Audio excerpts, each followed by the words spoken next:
Apa yang anda akan dengar ini adalah catatan jurnal terakhir seorang penulis novel bernama Gregory yang ditemui berdekatan dengan Pulau Api Sky Hill.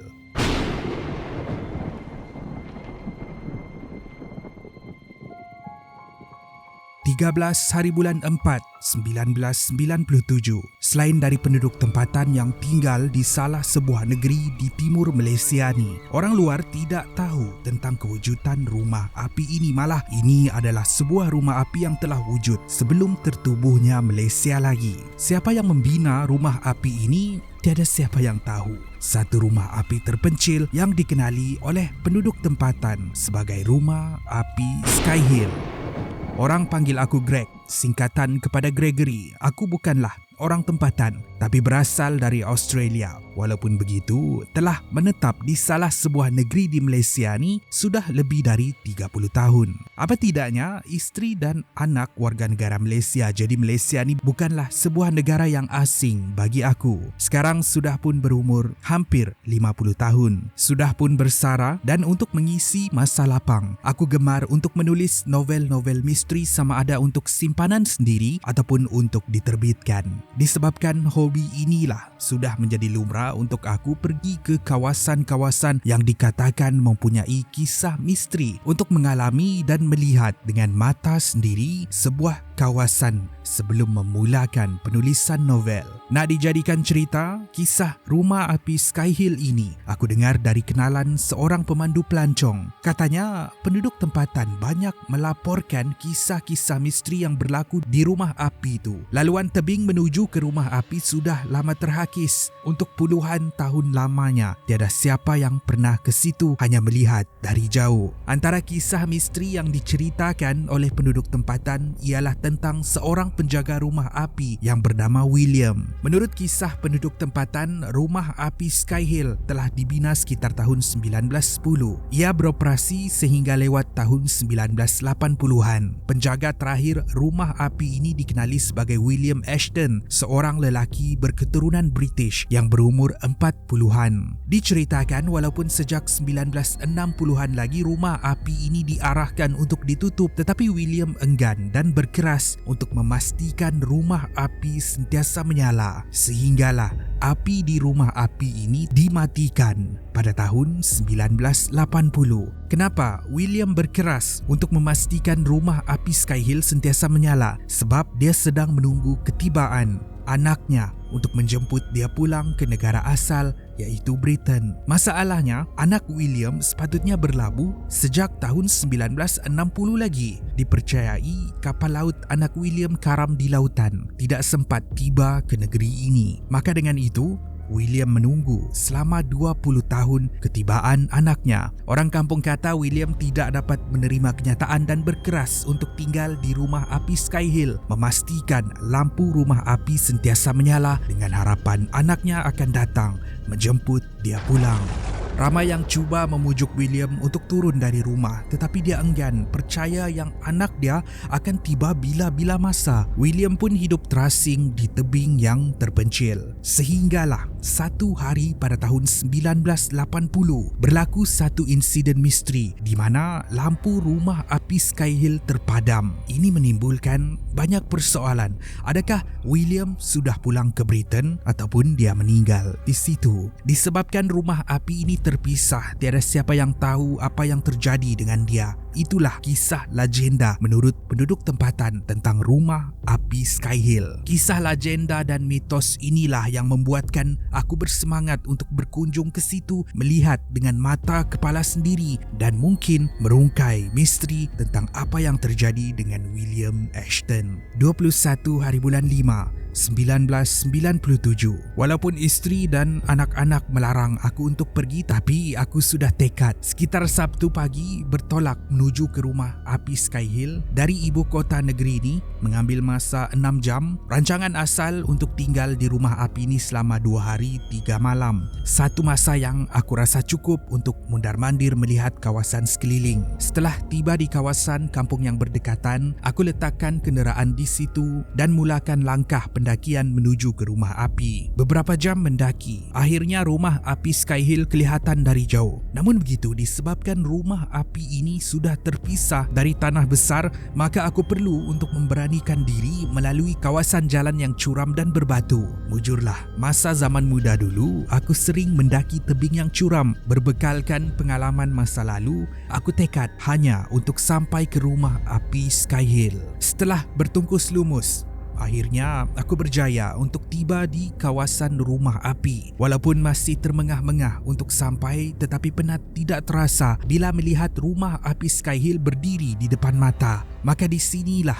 bermulanya penjelajahan ini. Aku melangkah menuju ke depan pintu rumah api. Memang, tiada siapa yang pernah ke sini sejak ia terasing dan terpisah puluhan tahun lalu. Bermain di minda, macam mana William boleh hidup sehingga 20 tahun lamanya berseorangan. Keadaan luaran rumah api nampak kukuh, dengan harapan di dalam pun sama. Ditemani tiupan angin dan bunyi ombak laut, kaki aku melangkah mendekati pintu rumah api. Hati terasa berdebar, sehinggalah aku tiba betul-betul di depan pintu. Aku tolak perlahan-lahan. Ia tertolak masuk disebabkan pintunya yang berkarat. Ia berbunyi membuatkan seluruh rumah api bergema. Setelah pintu terbuka luas, maka untuk puluhan tahun lamanya, akulah yang akan menjadi orang pertama menjejakkan kaki ke dalam selepas William Ashton. Sejurus lepas pintu terbuka, debu dan habuk berterbangan. Benda pertama yang aku lihat ialah tangga pusaran untuk naik ke atas, iaitu tingkat tempat tinggal penjaga rumah api dan juga lampu rumah api. Maka aku melangkah dengan berhati-hati menaiki tangga pusaran besi untuk naik. Setiap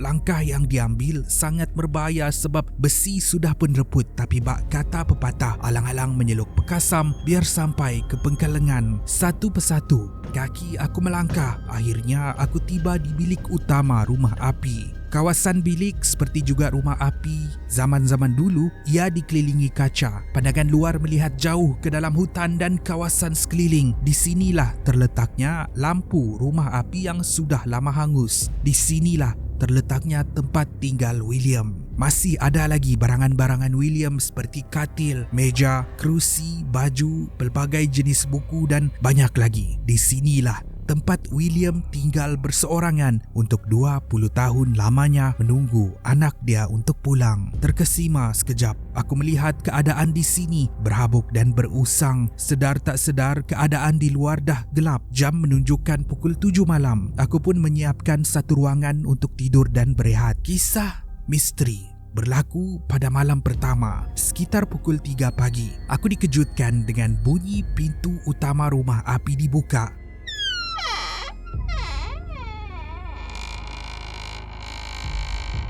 Diikuti dengan bunyi tapak kaki seseorang naik ke atas. Satu persatu dia melangkah naik mengikut tangga besi yang berkarat. Sebelum ia sempat sampai ke atas, bunyi tapak kaki itu berhenti. Ini diikuti dengan keadaan yang sunyi untuk beberapa minit. Aku masa tu tak mahu fikir yang bukan-bukan. Aku terus tutup mata dan tidur.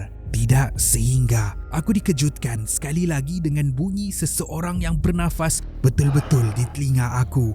Ini membuatkan aku segera bangun bimbang kalau ada orang lain yang berada di situ. Tapi pelik, bila aku buka mata dan tengok sekeliling, keadaan sunyi sepi. Aku jangka itu adalah imajinasi aku dan tidur semula.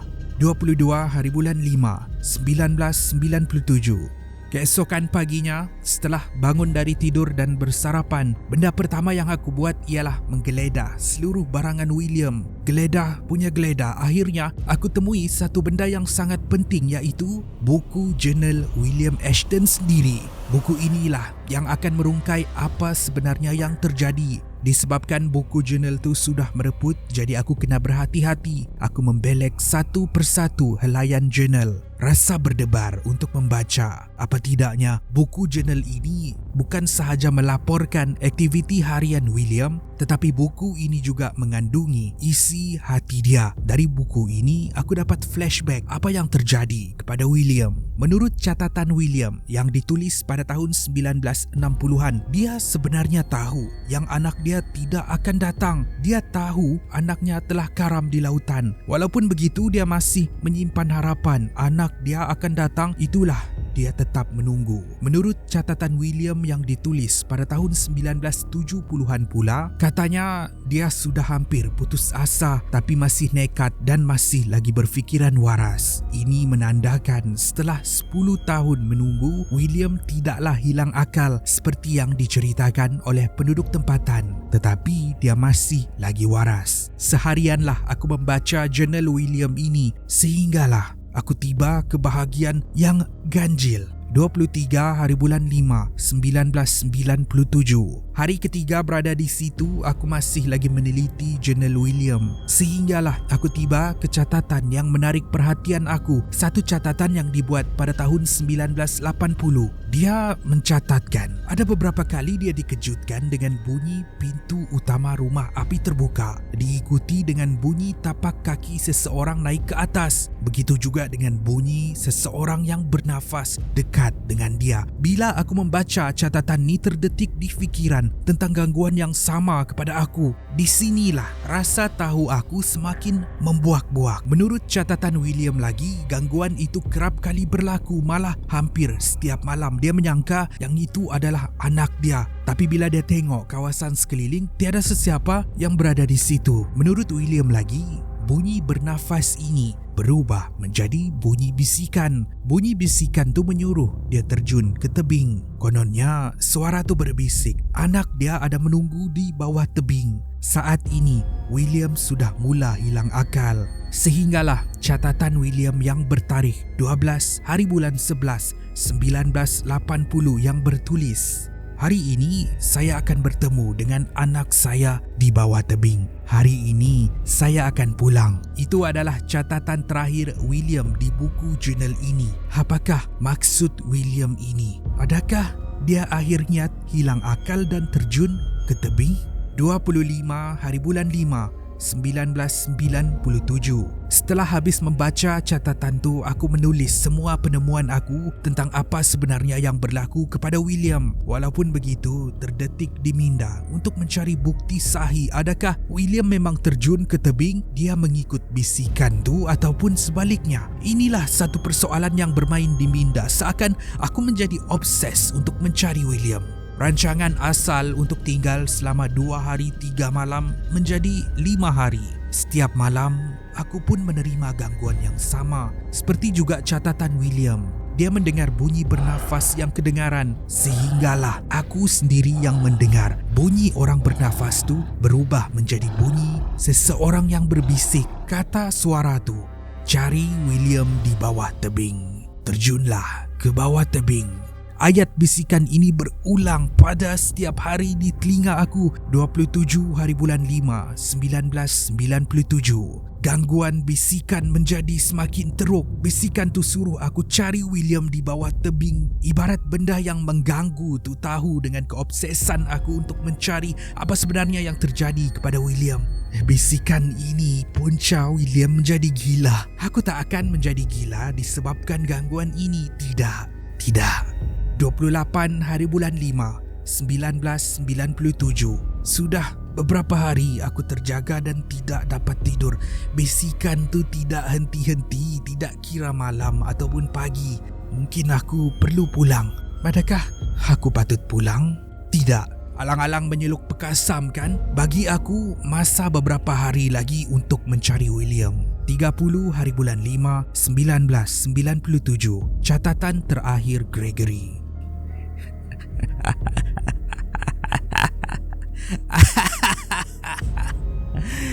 Hari ini aku tekad untuk mencari William di bawah tebing.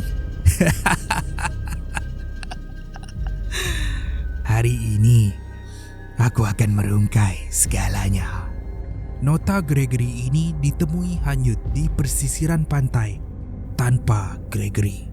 Apa yang terjadi dengan dia, tiada siapa yang tahu.